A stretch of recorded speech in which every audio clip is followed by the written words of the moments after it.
भाई supreme court का एक ऐतिहासिक फैसला आया है रिफ्यूजीज को लेके। जो लोग माइग्रेंट होके भारत में आके रह रहे हैं उन सबको लेके बहुत ही अच्छा फैसला कहा जा सकता है सुप्रीम कोर्ट का। 2-4 दिन पहले हमने एक सेशन किया था एनआरसी को लेके, उसमें हमने बताया था कि एनआरसी क्यों ज़रूरी है भारत के अंदर। ठीक है, आज सुप्रीम कोर्ट ने भी उस चीज़ को माना है कि भाई भारत में माइग्रेंट की जो समस्या है वो वाकई में बहुत ही ज़्यादा दर्दनाक है। ठीक है, और इस पे भारत सरकार को सोचना चाहिए कि कैसे हम इस सब चीज़ों से निजात पा सकते हैं।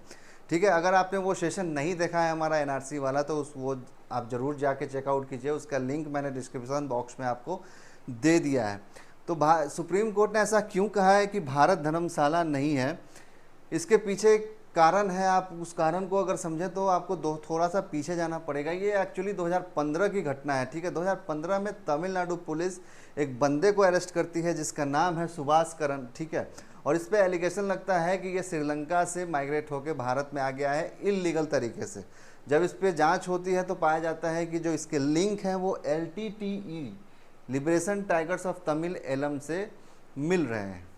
ठीक, लोअर कोर्ट में ये केस चलता है और लोअर कोर्ट में जो केस चलता है वो UAPA के तहत इस पे केस बुक होता है और लोअर कोर्ट इसको 10 साल की सज़ा सुना देती है। ठीक है, जैसे ही 10 साल की सज़ा होता है इसको, ये फिर मद्रास हाई कोर्ट में अपना पिटीशन डालता है और मद्रास हाई कोर्ट भले ही इसको 10 साल को सज़ा को 7 साल में कर देता है, लेकिन तमिलनाडु पुलिस को इस साफ इंस्ट्रक्शन देती है मद्रास हाई कोर्ट की जैसे ही इसका सज़ा ख़त्म हो इसको श्रीलंका डिपोर्ट कर दिया जाए। अगर डिपोर्ट नहीं हो पाता है कुछ पेपर वर्क के लिए या कोई काम के लिए तो फिर इसको रिफ्यूजी कैंप में रखा जाए। तो उसी को लेके ये कहता है कि भाई हम भारत में ही रहना चाहते हैं। ठीक है, 2022 के डेटा के मुताबिक फ़िलहाल जो श्रीलंकन तमिल्स जो भारत में शरणार्थी बन के रह रहे हैं उनकी संख्या 58,800 के अप्रॉक्स है, यानी कि तकरीबन 59,000 लोग जो श्रीलंका से माइग्रेंट होकर भारत में आए हैं वो रह रहे हैं भारत के अंदर। ये बहुत ही बड़ा अमाउंट है भाई जो श्रीलंका से माइग्रेंट होकर भारत में आए थे। ठीक है, तो ये सारी चीज़ें होती है। उसके बाद इसकी वाइफ जो है सुदर्शन की, वो सुप्रीम कोर्ट जाती है और कहती हैं कि भाई मेरे हस्बैंड को भारत में रहने की इजाज़त दी जाए। ठीक है, मेरा हस्बैंड भारत में ही रहे, क्योंकि इसकी वाइफ जो है वो भारत में ही रह रही हैं, उनके बच्चे भारत में रह रहे हैं, तो उसी हिसाब से ये कहती हैं कि भाई मेरे हस्बैंड को भी भारत में रहने दिया जाए।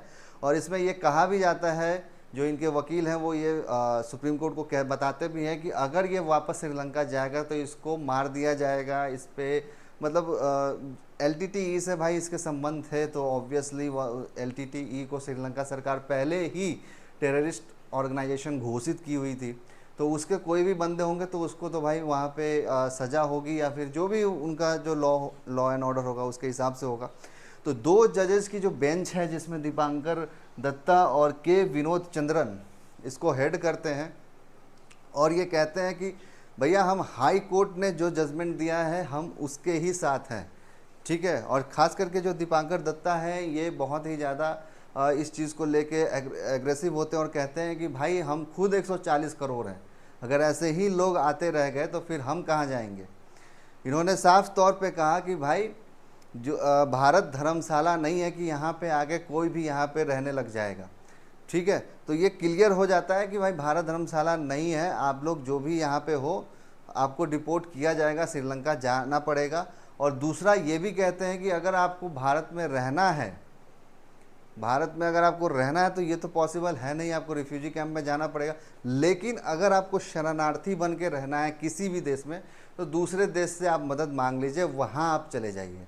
लेकिन भारत में अगर आपको रहना तो रिफ्यूजी कैंप में ही रहना पड़ेगा और जैसे ही आपका पेपर वर्क कंप्लीट होगा आपको श्रीलंका डिपोर्ट कर दिया जाएगा।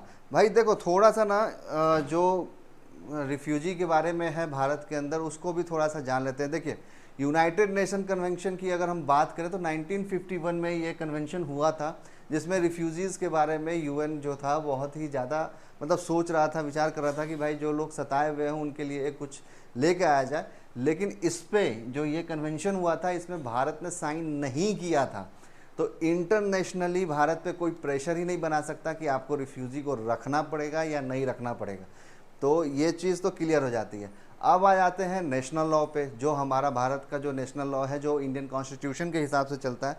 इंडियन कॉन्स्टिट्यूशन में भी जो माइग्रेंट्स पीपल हैं उनके बारे में कुछ भी नहीं कहा गया है, जो रिफ्यूजी है उनके बारे में कुछ भी नहीं डाला गया है, ठीक है, जिसके तहत नेशनल लॉ भी नहीं है। तो अब इसीलिए भारत के अंदर जो भी माइग्रेंट होकर आते हैं उनको घुसपैठिया बोला जाता है, ठीक है, जो कि इलीगल तरीके से आते हैं। और अगर आप ऐसे बात करें तो 1946 का जो फॉरेनर्स एक्ट है उसके तहत ही माइग्रेंट्स को भारत में एक्सेप्ट किया जाता है। लेकिन फिर भी आप सोच रहे होंगे कि भाई दलाई लामा कैसे रह रहे हैं भारत में, भारत ने तो उनको शरण दिया है। तो बिल्कुल भारत इंडिपेंडेंट है, अगर वो जिसको भी शरण देना चाहे वो दे सकता है। रोहिंग्याज को हमने शरण दिया हुआ है, बांग्लादेशी बहुत सारे लोग हैं जो यहाँ पे रह रहे हैं, श्रीलंकन तमिल्स जो मैंने आपको बताया 58,000 के आसपास वो लोग रह रहे हैं, तिब्बत के बहुत सारे लोग यहाँ पे रह रहे हैं, अफ़गानीज बहुत सारे लोग हैं जो यहाँ पे रह रहे हैं जिनको भारत ने शरण दिया है। तो ऐसी बात नहीं है कि भारत, मैंने बस ये आपको बताया कि लॉ के हिसाब से भारत पे कोई भी प्रेशर, चाहे वो इंटरनेशनली हो या नेशनली हो, कोई भी प्रेशर नहीं बन सकता है, क्योंकि भारत में नेशनल लॉ में भी कोई इसके बारे में जानकारी नहीं है और इंटरनेशनल जो कन्वेंशन है यूएन का उस पर भी भारत ने साइन नहीं किया हुआ है, ठीक है। सुप्रीम कोर्ट ने रोहिंग्यास को लेके भी एक बड़ा जजमेंट दिया है। देखिए ये बड़ा इंटरेस्टिंग है और बड़ा कॉमेडी वाला चीज़ है भाई। देखो एक एडवोकेट हैं जिनका नाम है कॉलिन गोंसाल्विस, ठीक है, ये सुप्रीम कोर्ट पहुंच जाते हैं और ये इनका कहना होता है कि भाई भारत सरकार ने, यानी कि बीजेपी सरकार ने 43 रोहिंग्यास को इंडियन नेवी के जहाज़ में बैठा के उसको लेके गए और अंडमान सी में उनको फेंक दिया लाइफ जैकेट पहना के और कहा कि यहाँ से तैर के निकल जाओ म्यांमार।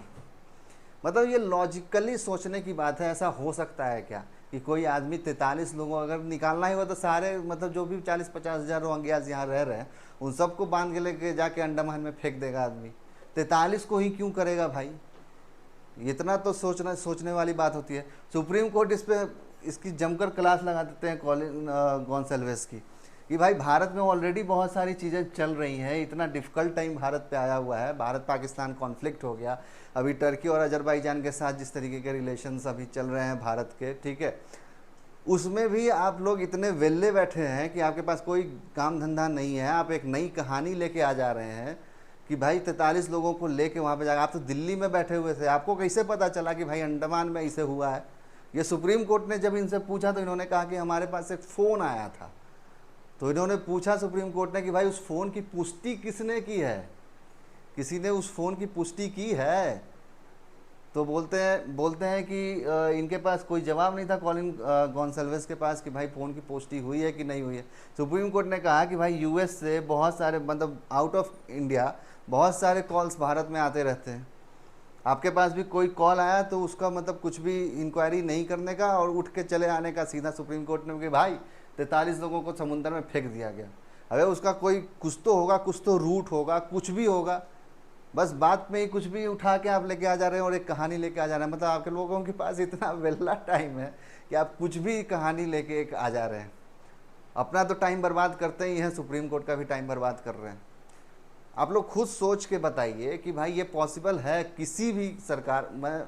आप छोड़ दीजिए हो, चलो बीजेपी मान लेते हैं कि भाई बहुत सारे लोग भारत में ये मानते हैं कि बीजेपी एंटी मुस्लिम काम करती है, एंटी मुस्लिम काम करती है, लेकिन क्या आपको लगता है कि वाकई में बीजेपी इतनी गिड़ी हुई होगी कि मतलब इन सबको ले जाके समुंदर में फेंक देगी और कहेगी कि भाई तैर के यहाँ से निकल ले, चल बाहर निकल जा?